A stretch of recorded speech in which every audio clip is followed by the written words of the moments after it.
Even if God doesn't answer your prayer, it's still important to pray honestly, pray earnestly, and pray persistently. Hi, my name is Jorge Coxach, and we're Love Serve Connect, here to help people learn more about God, have a better relationship with Jesus Christ, and grow in their knowledge of the Bible. Oftentimes, when I talk to people, they ask me about prayer. How do you pray? How do you connect with God and have a conversation with Him? How do you sound so natural when you talk? And here's the secret, very simply, when I pray to God, I talk to Him like I'm talking to a friend, like I'm talking to somebody that I know. And so today, I want to give you, as part of the devotional, an example of prayer from Scripture that helps us understand a little bit more about God's perspective when it comes to prayer. And it also helps us understand how we should approach prayer because this is how Jesus approached it. And so we find this in the book of Luke, chapter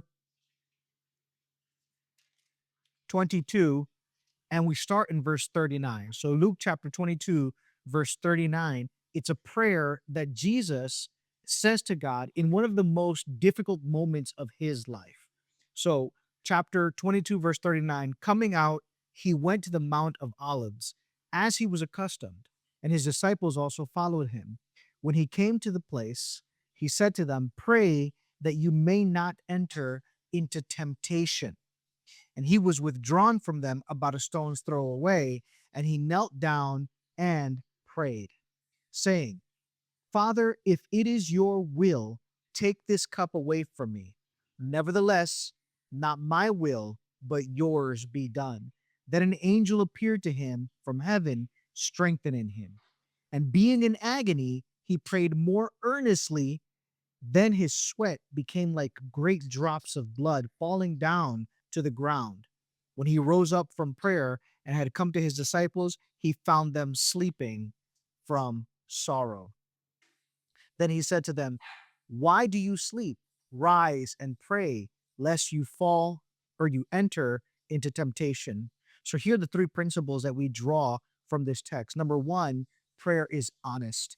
Jesus knew that he had to face the cross. He knew that he was going to go from the Mount of Gethsemane into Jerusalem, and he was going to be crucified. He knew that that was the path before him. And he didn't shy away from being honest with his father, saying, "If it's your will, let this cup pass from me." However, what he didn't do is he didn't demand to God that he get his own way. Instead, he said, "Lord, let your will be done and not my own." So prayer should be honest and humble, because when we are sincere with God and we are humble, we are open to accept his will for our lives, which quite frankly could be better for us than anything else that we could ever ask for or imagine.